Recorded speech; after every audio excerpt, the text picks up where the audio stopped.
Moralisation de la vie politique, transparence, opposition donc au mariage pour tous. À quelques jours de l'anniversaire de son élection, François Hollande semble traverser une période difficile.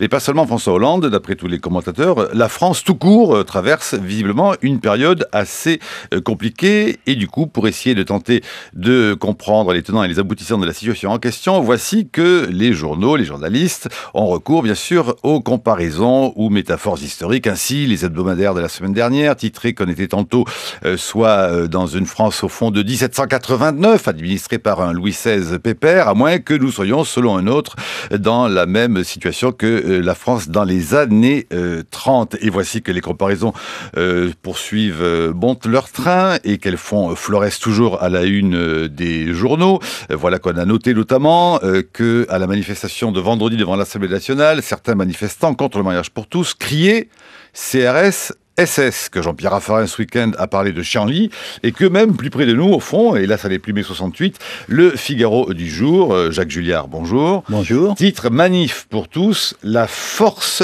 tranquille. Alors voilà que l'on note comment, et notamment La Croix nous dit que le mouvement va durer, et vous avez remarqué qu'hier, le journal du dimanche parlait du réveil des groupuscules, et que le sociologue et politologue Erwan Lecoeur, qui a dirigé le dictionnaire de l'extrême droite, lui parle d'une situation potentiellement explosive. Alors, faut-il, Jacques Julliard, historien, ancien directeur du Nouvel Observateur et éditorialiste à Marianne, faut-il user, abuser de ces comparaisons? Est-ce qu'elles nous expliquent quelque chose? Moi, je me souviens, un vieux maître, comparaison n'est pas raison. Et ensuite, comment vous pourriez analyser aujourd'hui la situation que l'on vit, à savoir quand même une naissance ou renaissance de ce qu'on appelle des groupuscules qui serait amené au fond à durer et à se servir de la lutte contre le mariage pour tous pour faire naître, qui sait peut-être, une nouvelle forme de mouvement politique. C'est une immense tradition française que celle qui consiste, lorsqu'on vit un événement, d'essayer de le revivre sur le mode de la commémoration. On a fait 1968, en tout cas les gens qui l'ont fait s'imaginaient qu'ils faisaient 1917. 1917, d'ailleurs, soit dit en parenthèse, avait des références dans la Révolution française. Il y a cette...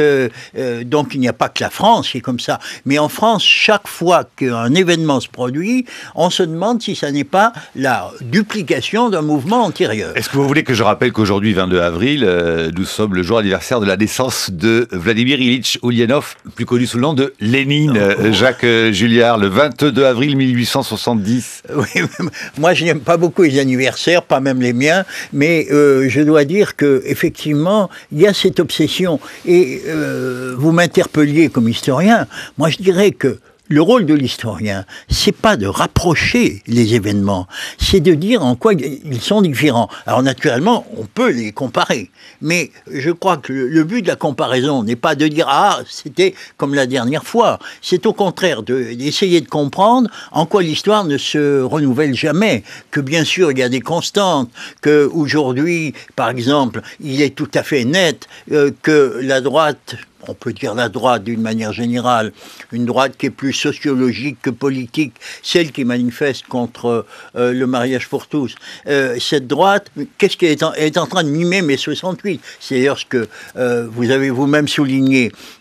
Donc comme s'il y avait une sorte de revanche. Mais ce ne sera pas mai 68. Je pense que ce sera beaucoup moins parce que le contexte est beaucoup moins porteur. On ne fait pas les révolutions quand ça va mal. Contrairement à ce qu'on imagine en général, on fait plutôt les révolutions quand ça va bien et qu'il y a un mécontentement, les gens qui ont acquis le pouvoir, notamment en matière économique, n'ayant pas le pouvoir politique. C'est une analyse classique à laquelle je fais allusion. Mais lorsque on est dans la déprime, on ne fait pas la révolution. Mais les choses sont ainsi. Alors, vous m'avez posé une deuxième question. C'est à propos des groupuscules. Voilà. Alors, on voit que là, Le Monde en a fait un long article il y a quelques jours, à nouveau le journal du dimanche, qui a fait même ça une hier, le JDD, les groupuscules. Le réveil des groupuscules. Alors, c'est vrai, il y a dans la société française, mais ce n'est pas la seule, mais il y a dans la société française, je dirais, des groupuscules en suspension, comme il y a des particules en suspension dans un liquide. Simplement, il faut un révélateur, il faut un produit chimique qui les fasse apparaître. Ce produit chimique, c'est l'événement. C'est l'événement, et là, nous avons cette affaire du mariage. Ce qu'il y a de frappant, c'est que le mot même de groupuscule date de 1968. C'est tout à fait net. C'est en 68 qu'on a dit « Ah, il y a des groupuscules ». Moi, j'étais, comme on dit, dans le mouvement, et j'ai découvert au fur et à mesure que j'avais affaire à des mouvements trotskistes dont j'ignorais jusqu'au nom, jusque-là, des mouvements maoïstes, des mouvements anarchistes, et j'en passe, libertaires, situationnistes, que sais-je. Ici, et croyez bien, ces groupuscules n'ont pas disparu à gauche. Hein. Simplement, ils n'ont pas d'événements révélateurs. En revanche, les groupuscules de droite ont trouvé des événements révélateurs. Moi, je croyais par exemple que le GUD, qui a fait parler de lui parce que dans l'affaire de Cahuzac, on a parlé de Jean Dugude qui était proche de lui, ce qui ne manquait pas de surprendre, car c'est un groupuscule d'extrême droite extrêmement violent, hein, qui sévissait notamment, si mes souvenirs sont bons, à Assas. Moi, je croyais que le GUD avait disparu. Pas du tout. Le GUD ressort de ses cendres, en quelque sorte, et il y en a tout un certain nombre. Par exemple, il est certain que les royalistes de tendance Action française ne faisaient plus parler d'eux depuis longtemps à la société française. On les voit réapparaître. Autrement dit, Mais alors, attendez, on les voit réapparaître. Est-ce qu'ils sont un soutien à ceux qui manifestent contre le mariage pour tous, ou est-ce qu'ils sont un caillou dans la chaussure? Et comment marche-t-il avec le mouvement politique sur lequel, après tout, ils s'arriment un peu comme les poissons, les petits poissons s'arrimeraient sur un plus gros poisson, ou les oiseaux sur un rhinocéros, Jacques Julliard? C'est la bonne comparaison. Ils sont toujours à leur propre compte. Ils sont rarement au service d'une cause très large, sinon ils ne seraient pas des groupuscules. Mais est-ce qu'il faut faire une comparaison avec la situation de 1934 au moment de février, par exemple, oui, ou pas? Sauf que en 1934, c'était pas des groupuscules. Alors voilà, voilà. Les Croix de Feu, c'était un très grand mouvement. Ouais. D'ailleurs, qu'on a caricaturé en le désignant comme fasciste ou fascisant, ça n'est pas vrai. Les Croix de Feu, c'était un immense mouvement d'anciens combattants qui avaient certaines tendances, on peut dire autoritaires, mais les descendants du colonel de la Roque ne manquent pas, à juste titre d'ailleurs, hein, parce que ça a été souligné par les historiens, que leur père n'était même pas hostile au Front populaire.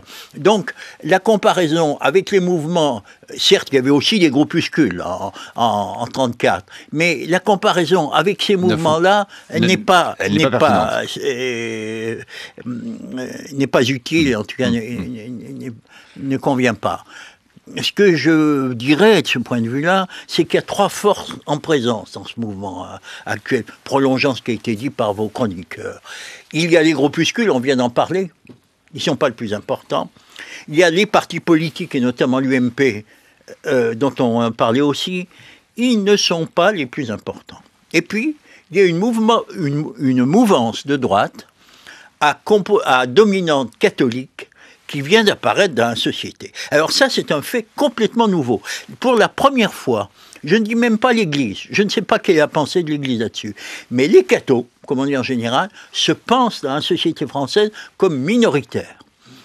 Précédemment, ils faisaient partie d'un biotope français, où il y avait des laïcs, où il y avait des croyants, mais ça a donné la Troisième République, où on s'est beaucoup battu, pour ou contre l'Église, mais où il y avait un accord de fond sur la famille, sur la plupart des institutions. Et lorsque j'ai lu l'intervention très intéressante de Monseigneur 23, qui a dit que c'était son dernier discours en tant que président de la conférence des évêques, disant « On ne peut plus compter sur la société pour porter les valeurs chrétiennes. Je ne cite pas textuellement, mais c'est ça l'esprit. Et s'inquiétant d'une normalisation, au fond, de la conception de la société, et réclamant à ce qu'au fond, il y ait une sorte de droit, effectivement, à la différence, qui, selon lui, se perd avec ce qu'il n'a pas dit dans le texte, mais une sorte de politiquement correct sociétal, on va dire. Oui, c'est ça. Interrogeant cette notion-là. Lorsqu'il dit on ne peut plus compter, ça veut dire que dans le passé, le compromis, non pas politique, mais social, entre l'Église catholique, les valeurs de la religion chrétienne et les valeurs de la Troisième République était parfaitement admis, au moins implicitement. Ce compromis a éclaté et désormais, il faut s'attendre à voir des catholiques de plus en plus auto-affirmatifs, se considérant comme une minorité, et une minorité brimée. Oui, un peu en danger. Une minorité persécutée persécutée à l'intérieur de la société française, et on aura des catholiques à côté des musulmans ou d'autres tendances religieuses. Ça, c'est le grand fait, à mon avis, qui est en train de faire basculer la société française. Remarquez que dans cette affaire, les cathos de gauche ont disparu. On ne les voit nulle part. Je ne sais pas s'ils existent encore en tant que tels. Peut-être à la revue Esprit. Peut-être, mais qui ne jouent pas un rôle très actif là-dedans. Autrement dit...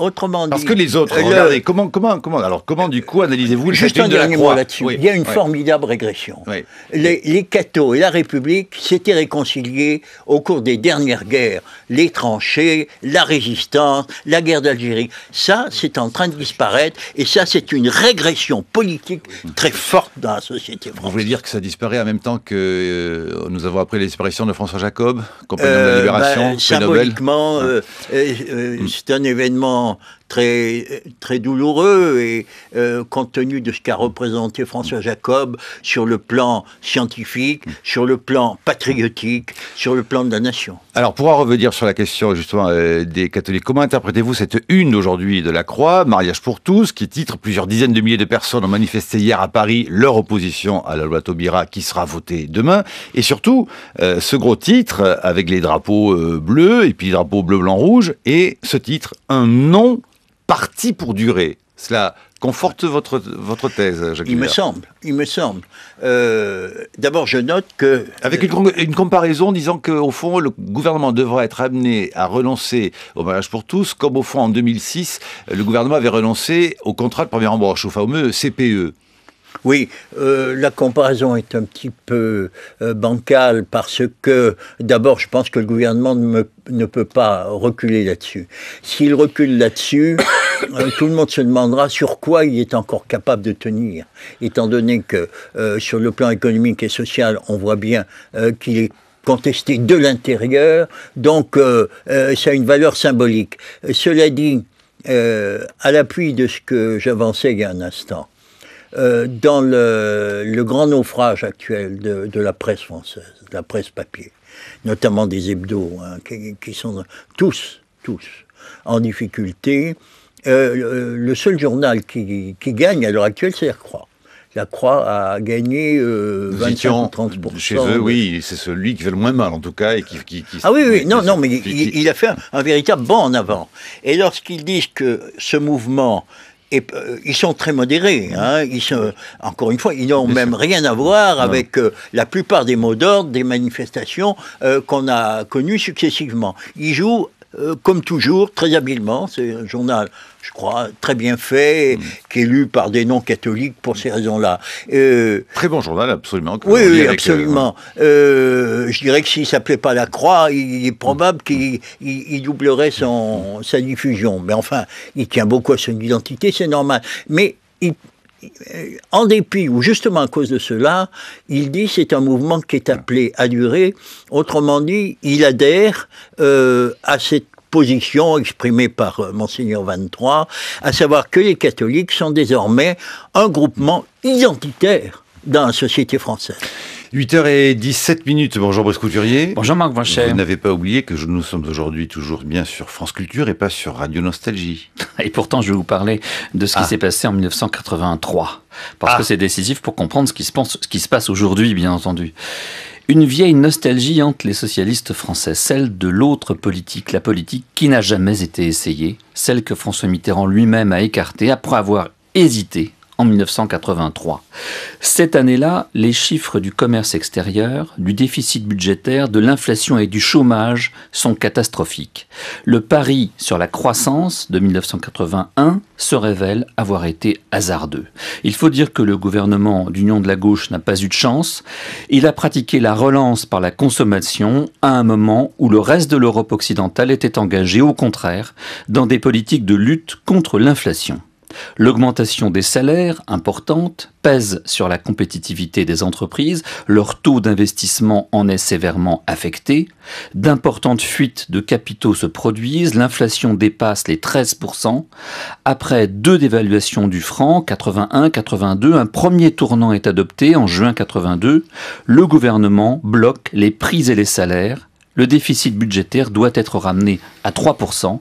Mitterrand annonce que la priorité, c'est désormais la lutte contre l'inflation, et de fait, celle-ci sera victorieuse au cours des années qui suivent. Mais la dégringolade du franc et le dérapage du solde commercial extérieur, eux, continuent. Alors, 2 analyses contradictoires de la situation sont faites alors au sein du gouvernement. La première, c'est celle de Jacques Delors, ministre de l'économie et des finances, qui incarne une aile réformiste, social-chrétienne du socialisme français. Il est discrètement appuyé par le Premier ministre Pierre Mauroy, un social-démocrate authentique. La seconde analyse, elle est incarnée par Jean-Pierre Chevènement, le ministre de la Recherche, fondateur et responsable du CRS, l'aile radicale du PS à l'époque, à laquelle François Mitterrand a confié pour mission de doubler le Parti communiste sur sa gauche. Delors, depuis les premiers mois de l'expérience socialiste, comme on dit alors, met en garde ses collègues du gouvernement. Pour lui, le problème provient de l'état de l'appareil de production. Une politique de relance par la demande n'a de sens, dit-il, que si les entreprises nationales sont capables d'y faire face. Sinon, le supplément de revenus des ménages sera utilisé pour acheter des téléviseurs japonais et des machines à laver allemandes. Or, nos entreprises, malgré 2 dévaluations, restent insuffisamment compétitives dans une Europe dont les marchés nationaux ont été ouverts par le marché commun. Si le franc veut rester au sein du système monétaire européen, le pays ne peut dévaluer sa monnaie tous les ans pour tenter de rétablir sa compétitivité. Chevènement n'hésite pas au contraire à préconiser une sortie du SME, une 3e dévaluation du franc plus vigoureuse encore que les 2 premières, l'instauration de mesures protectionnistes aux frontières, une politique de volontarisme industriel qui s'appuierait sur une banque nationale d'investissement. Avec quel argent, tonne Delors? Les nationalisations de 81 ont déjà coûté 39 milliards de francs et l'État français emprunte désormais à plus de 15% d'intérêt. La France ne peut s'affranchir de son environnement européen. Le protectionnisme mène au déclin. Lorsqu'en mars 83, la gauche est sévèrement battue au municipal, perdant 31 grandes villes, François Mitterrand a déjà fait son choix. C'est le tournant de la rigueur, rebaptisé « pause dans les réformes », car il était impossible de décevoir les militants socialistes en faisant la théorie de la nouvelle politique. Ils resteront longtemps nostalgiques de l'autre politique, celle qui s'affranchirait enfin de l'économie de marché et de l'Europe, comme on disait alors pudiquement, des contraintes extérieures pour tenter l'aventure du vrai socialisme. Alors aujourd'hui, à nouveau, on le voit bien, le vieux rêve de l'autre politique revient frapper au carreau. En finir avec la rigueur, relancer la consommation, s'affranchir de l'Europe et de l'Allemagne, retrouver la possibilité, pourquoi pas, de dévaluer la monnaie. Mais la vérité des chiffres aujourd'hui montre que la rigueur aussi est un mythe. L'an dernier, le déficit public s'est élevé à 4,8% du PIB. 2 gouvernements successifs, ceux de François Fillon et de Jean-Marc Ayrault, nous ont bercés sur l'ère des sacrifices imposés aux administrations pour mieux faire avaler la pilule de la hausse des impôts sans précédent qu'a subi ce pays en temps de paix. Les prélèvements obligatoires atteindront 45,6% l'an prochain. Nous avons probablement atteint là la limite du supportable. Aux administrations et collectivités territoriales de faire des efforts. Or, les dépenses publiques ont continué à augmenter au rythme de 2,1% en 2011, de 2,9% en 2012. Cette année, ces dépenses publiques, elles engloutiront, il faut le savoir, 56,6% du PIB. C'est un des taux les plus élevés du monde. Nous ne sommes plus devancés que par le Tuvalu, le Lesotho et autres îles Marshall. La dette publique qui a dépassé les 90% du PIB à la fin de l'année dernière atteindra 93,4% à la fin de cette année. Alors oui, il va falloir reparler de la rigueur et plus seulement en parler cette fois. La chronique de Brice Couturier sur franceculture.fr. Alors, réactions, commentaires, désaccords. Jacques Julliard. Moi, je trouve ce que vient de dire Brice Couturier particulièrement opportun. Parce que le débat actuel paraît opposer les partisans d'une relance à tout va à des partisans d'une politique que Mélenchon a qualifiée d'austéritaire. Il a même créé un adjectif à ce sujet. Or, factuellement, c'est faux. Il n'y a pas d'austérité à l'heure actuelle de Hollande, puisque la relance est assez importante. Depuis qu'il est au pouvoir, on ne le dit pas assez, il a augmenté les dépenses d'une manière importante. Non seulement en prévoyant des 65 000 fonctionnaires en plus, en créant ces emplois d'avenir, etc., en revalorisant les retraites des carrières de longue durée, etc. Bref, on est déjà dans une politique de relance. Simplement, elle est insuffisante. Alors, ce que disent les partisans de l'autre politique, comme s'il y avait les attaques pour vous qui viennent de la gauche du Parti Socialiste, qu'elles viennent d'ailleurs du gouvernement, Arnaud Montebourg, Benoît Hamon, et celles qui viennent de chez Jean-Luc Mélenchon, ne sont pas pertinentes. Non, moi, à mon avis, en tout cas, elles ne définissent pas l'objet même. On nous dit il faut faire de la relance. Or, on fait de la relance. Est-ce qu'il faut en faire davantage? On peut en discuter. À quoi se heurte l'objection que rappelait Brice Couturier de Delors? Mais avec quel argent? Autrement dit, pourquoi Hollande a-t-il cédé au grand capital alors que c'est, à mon avis, la seule véritable promesse qu'il a trahie. Tout simplement parce que le grand capital lui prête de l'argent à presque rien. Et que s'il entrait en lutte, comme il l'avait promis, ou comme le promet la gauche de la gauche, avec le grand capital, il va falloir payer l'argent dont on aura besoin pour un endettement supplémentaire, pour des investissements supplémentaires beaucoup plus chers. Mais est-ce que cela veut dire alors, Jacques Julliard, que c'est quoi? C'est une social-démocratie qui n'ose pas dire son nom dans cette idée au fond qu'elle doit nécessairement travailler, faire avec aussi donc le grand capital? En tant que social-démocratie, on va dire à l'allemande. La social-démocratie a toujours accepté, et au fond, elle accepte... Est-ce que c'est ça le tabou de la gauche d'aujourd'hui? Elle accepte le régime économique capitaliste, mais qui ne l'accepte pas. En vérité, est-ce que Mélenchon nous propose une société socialiste ou je ne vois pas qu'il fasse un programme de nationalisation? Non. La vérité, c'est que tout le monde est dans un cadre social-démocrate. La vraie question, c'est de savoir jusqu'à quel point on est colbertiste ou keynésianiste, ou au contraire libéral. C'est ça la question. C'est pas la question de la social-démocratie. On dit la social-démocratie est finie. Le monde entier réclame de la social-démocratie. On oublie ça. Que demandent les ouvriers chinois, les ouvriers indiens, les ouvriers brésiliens ou autres? Ils demandent de la social-démocratie. Et Obama est social-démocrate. De la protection sociale. Alors ne racontons pas d'histoire sur le fait que la social-démocratie est finie. La social-démocratie est difficile parce qu'on a affaire à un capitaliste beaucoup plus, on dirait, sauvage. Agressif, en tout cas, un capitalisme patrimonial qui ne fait pas de cadeaux, c'est la grande différence avec les 30 Glorieuses, mais pour le reste, il n'y a pas un changement énorme. Alors, Stéphane Rosès d'abord a levé le doigt. Vous nous dites, je regarde l'ordre de passage. Dans la poursuite de Brice Couturier, vous nous dites que le sujet n'est pas tant finalement relance ou austérité et que de facto nous sommes dans un cadre. Est-ce qu'on ne pourrait pas dire que du coup, le nouveau clivage entre social-démocratie et social-libéralisme, c'est...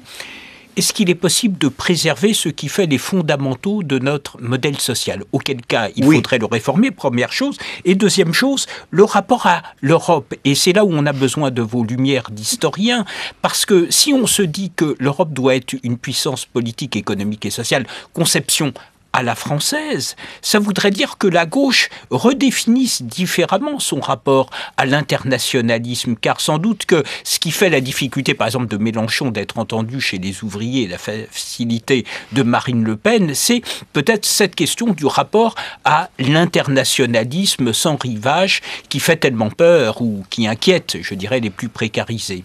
Oui, moi, Jacques Julliard. Je suis d'accord avec ce que vous venez de dire. Et il est certain que aujourd'hui, la gauche n'a pas de politique européenne cohérente. Ni François Hollande, ni Mélenchon d'ailleurs.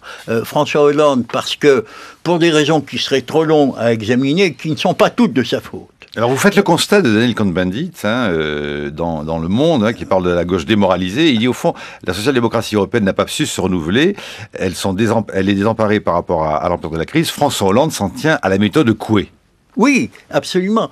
En tout cas, ce que je constate, c'est que le couple franco-allemand, qui a été le seul moteur de l'Europe depuis que l'Europe existe. Eh bien, depuis sa création, ce couple ne fonctionne plus. Donc, la politique qui était celle de Mitterrand, le seul point où il n'a jamais varié, aujourd'hui n'est plus. Quant à Mélenchon, oublions que c'est un parti ouvrier. Mélenchon n'est pas un parti ouvrier. C'est un parti beaucoup plus d'employés, de salariés, de bobos que d'ouvriers. Et du point de vue internationaliste, alors il y a beau invoquer à tort et à travers le Venezuela, il n'est pas en concordance avec les aspirations du tiers-monde, qui, lui, est pour une politique de globalisation. C'est ça la grande contradiction de la gauche à l'heure actuelle. Alors, vous m'interpelliez sur l'Europe. Moi, je ne crois pas que la France, et ça, c'est en cela que je me distingue de la gauche du Parti socialiste, je ne crois pas à la possibilité pour la France d'avoir une politique autonome. Une politique autonome, indépendante de l'Europe, c'est la politique de la droite. La gauche... L'Europe est une idée de gauche, de Victor Hugo, en passant par Briand jusqu'à aujourd'hui. Même si ça a été oublié, seul l'internationalisme permet à la gauche d'aller vers ses valeurs. Alors, Hubert Lurtas et Brice, vous voulez une incise, Brice, sur cette question quand même? Non, mais si c'est sur le sujet où vous posez toujours pareil. C'est également ce sujet. Hubert, alors Hubert et Brice. C'est également ce sujet. Brice, tout à l'heure, faisait le parallèle, et on continue à développer cette réflexion sur le parallèle avec la France de 1983. Est-ce que précisément on n'est pas à l'opposé de ce parallèle? En 83, il n'y avait pas de débat. Le débat, il était tranché. Et François Mitterrand a rejoint ce qui était la position de l'Europe. Or, il y a actuellement, à travers l'ensemble de l'Europe, un vrai débat sur relance ou austérité, même si je caricature un peu avec ces deux propos. Donc, vous dites, la France ne peut pas être autonome. Est-ce que justement, la France ne pourrait pas être le porte-parole dans ce débat d'une parole qu'elle n'est pas la seule à porter? Oui. Jacques Julliard. Bien sûr. Nous rêvons tous de cela parce que ça a été le cas de la France dans le passé. Aujourd'hui, la France peut être porte-parole, mais elle n'est pas écoutée. Et d'ailleurs, lorsqu'il est arrivé au pouvoir, François Hollande a fait ce que vous dites. Il est allé plaider pour une relance, pour des investissements à l'échelle européenne. On lui a donné quelques satisfactions minimes. On ne l'a pas écouté. Pourquoi ? On ne l'a pas écouté, mais sa parole continue d'être portée par ailleurs, alors que lui-même ne la porte plus. Par des pays qui sont en difficulté comme nous. Mais les pays qui font la politique européenne, c'est-à-dire ceux qui sont suffisamment puissants, ils n'écoutent pas la France. Mais peut-on faire l'Europe sans ces pays en difficulté ? Non, mais on ne peut pas les faire sans les pays riches non plus. Ne doit-on pas les écouter? Donc cette parole ne doit-elle pas être portée? Moi d'abord, je vais vous faire une confidence. Je ne suis pas pour l'Europe à 27, je suis pour l'Europe à 2.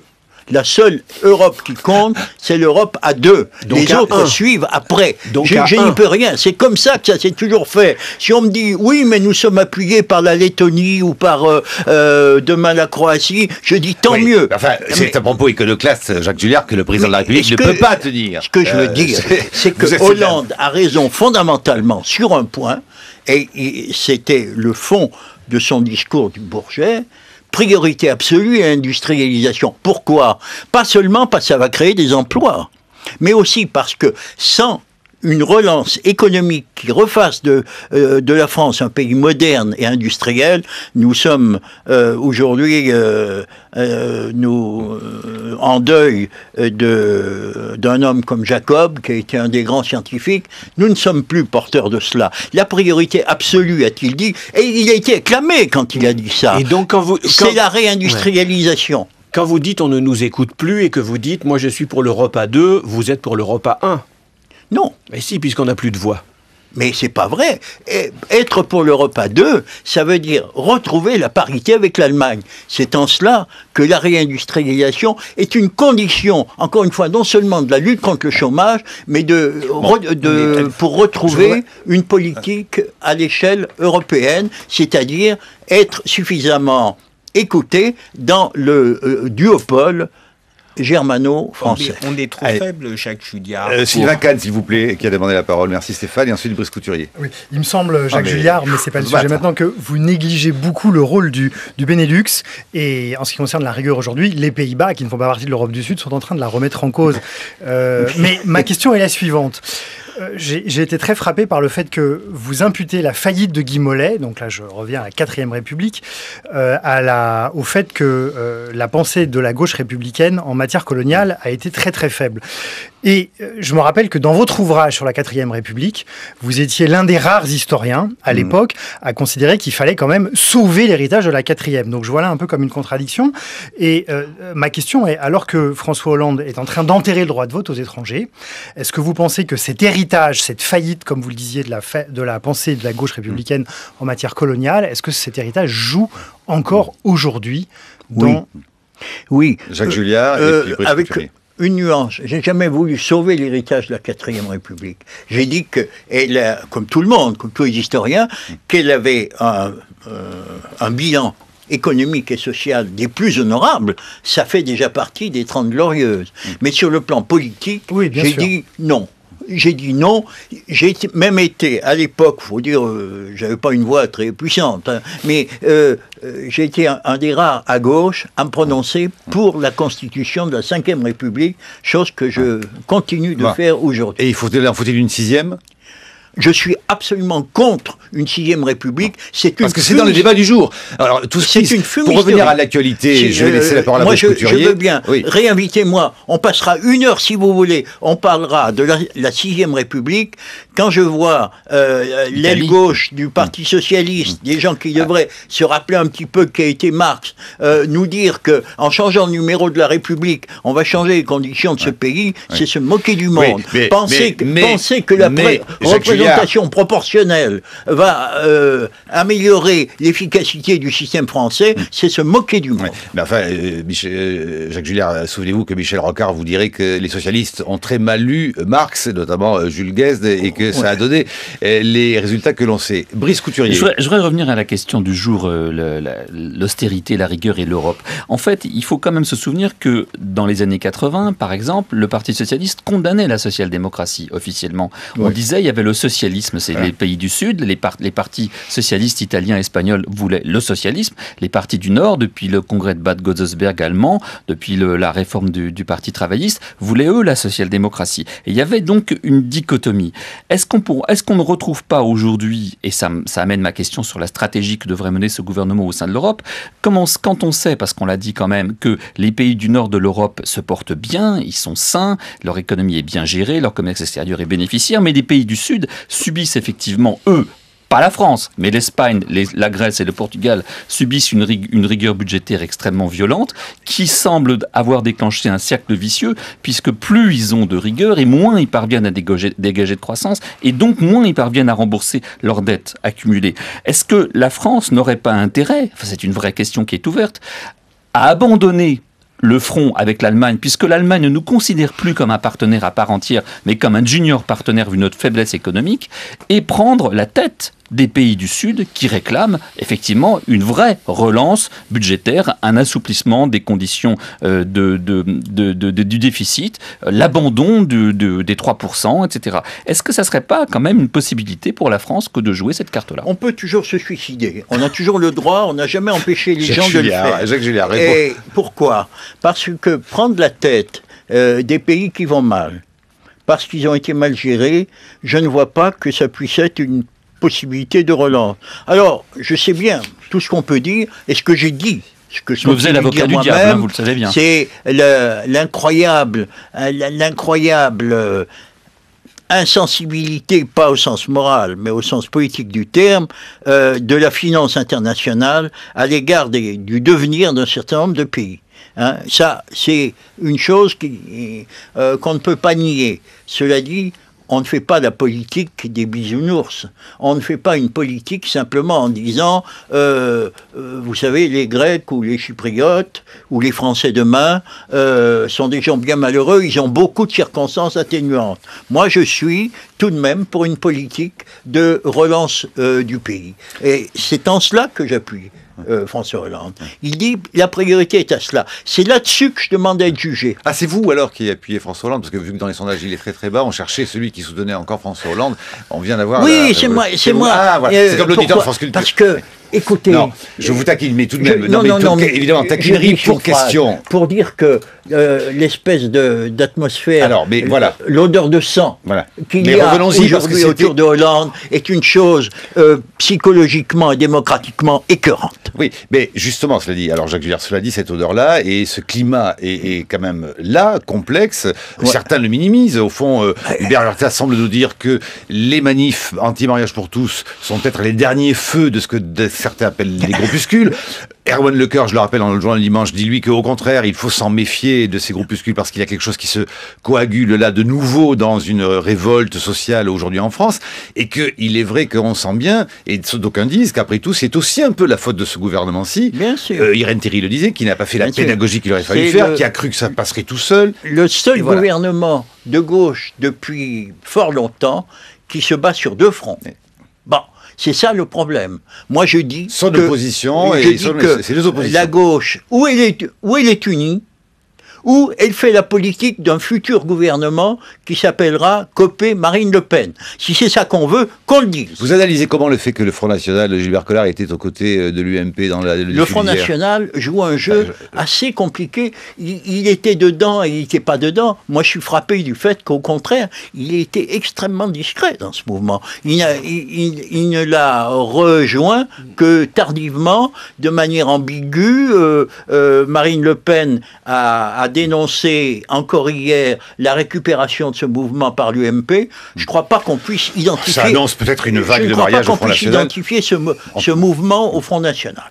Stéphane Rosès. Oui, je voudrais quand même, vous venez de dire à l'instant que les critiques à l'égard de François Hollande étaient injustes, mais est-ce qu'il n'y a pas quand même un mystère, François Hollande, puisqu'on revient à l'histoire.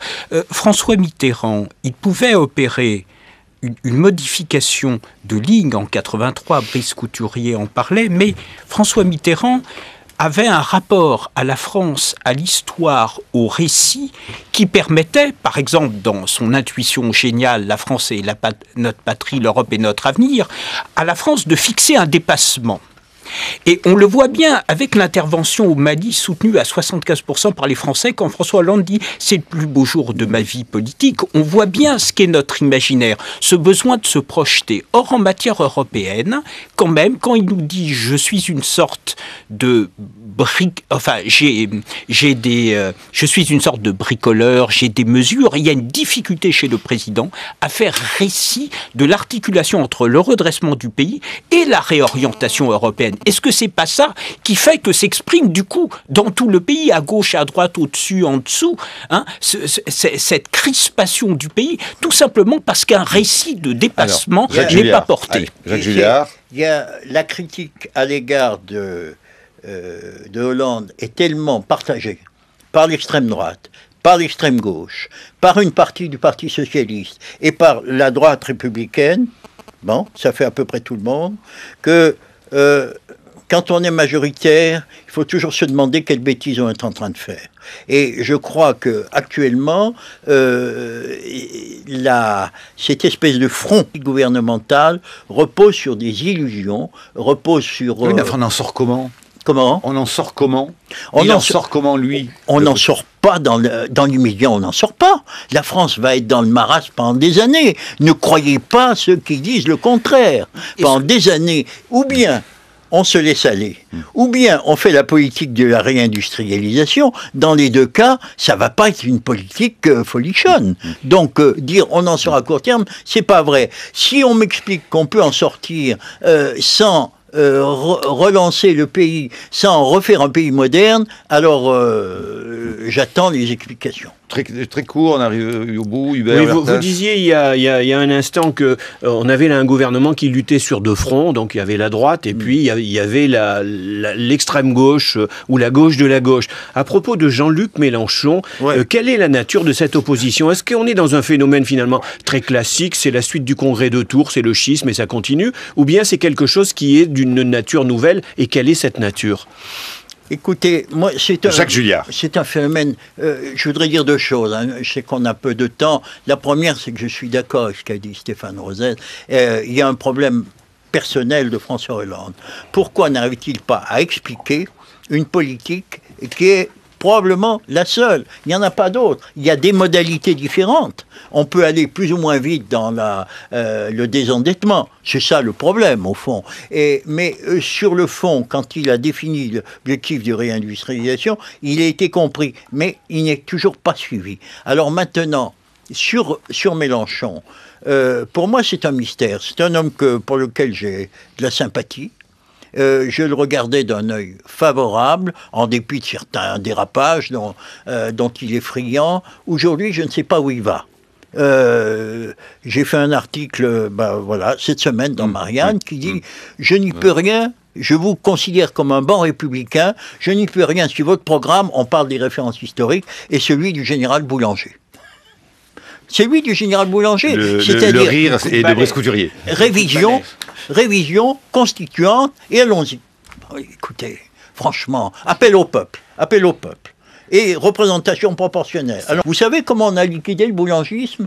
En rétablissant le scrutin d'arrondissement. Ça paraît rigolo, ça paraît futile, mais c'est comme ça que ça s'est fait. Et ça a été fait par des types, on a oublié leur nom, qui s'appellent Constant, des républicains, tout ce qu'il y avait de ramollo, tout ce qu'il y avait